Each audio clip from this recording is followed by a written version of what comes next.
Hello students, welcome to our channel personal tutor. आज मैं आप सभी के लिए लेके आई हूँ एक निबंध जिसका टॉपिक है कुत्ता। तो हमें जब कुत्ते के ऊपर ऐसे या निबंध लिखने के लिए आता है तो हम कैसे लिखेंगे वो हम इस वीडियो में डिस्कस करेंगे उस चीज़ को। तो यहाँ पर मैंने फर्स्ट पॉइंट लिखा है कुत्ता एक पालतू जानवर है। आप उसको अपने घर में पाल सकते हैं, तो वो क्या हुआ? पालतू जानवर हुआ।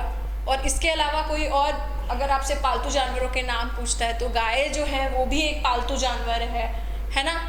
तो इस तरह से हम क्या कर सकते हैं, यहाँ पर ये सेंटेंस लिख सकते हैं, कुत्ता एक पालतू जानवर है। दूसरा, कुत्ता बहुत वफादार होता है। तो जो डॉग होता है वो बहुत ही ज़्यादा क्या होता है, हमारे लिए लॉयल होता है, बिल्कुल हमारे एज अ फ्रेंड होता है, वो बहुत ही ज़्यादा वफादार होता है हमारे लिए। तो हमने यहाँ पर एक बात लिख दी कि कुत्ता बहुत वफादार होता है। उसके बाद हमने उसका स्ट्रक्चर बताया है आने वाले 3 पॉइंट्स में, ठीक है, कि इसके 4 पैर होते हैं, तो कुत्तों के 4 पैर होते हैं वो हमने यहाँ बता दिया। इसकी 2 चमकदार आँखें होती हैं। तो जो डॉग्स होते हैं उनकी आईज़ बहुत ही ज़्यादा कैसी होती हैं, एकदम ब्राइट आईज़ होती हैं, कुछ अलग से ही चमकती हैं उनकी आँखें। तो वो बात हमने यहाँ लिख दी, इसकी 2 चमकदार आँखें होती हैं। इसके बाद नेक्स्ट पॉइंट में हमने बता दिया इसके 2 कान होते हैं, नुकीले दांत तथा एक पूंछ होती है। लंबी पूंछ गाय की होती है, वो हम गाय के निबंध में बता चुके हैं आपको, ठीक है। आगे लिखा है कुत्ते कई किस्म के होते हैं। तो कुत्ता सिर्फ एक ही ब्रीड का नहीं आता, अलग अलग ब्रीड के क्या आते हैं, कुत्ते आते हैं।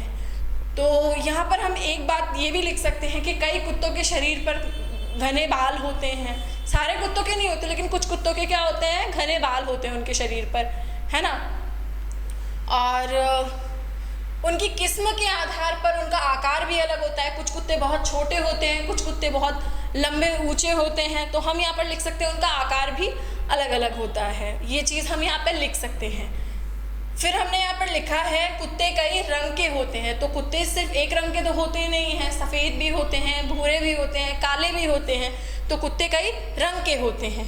अगला जो बहुत ही ज़्यादा इम्पॉर्टेंट पॉइंट है वो ये कि यह चोरों से घर की सुरक्षा भी करता है।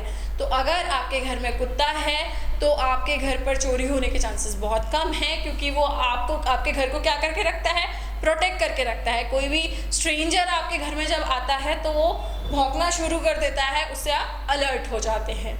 तो यह चोरों से भी घर की सुरक्षा करता है, ठीक है। तो इस तरह से हम कुत्ते के ऊपर क्या लिख सकते हैं, निबंध लिख सकते हैं। आई होप आपको ये वीडियो लेक्चर पसंद आया होगा। वीडियो को लाइक कीजिए, साथ ही साथ चैनल को सब्सक्राइब कीजिए। Thank you so much.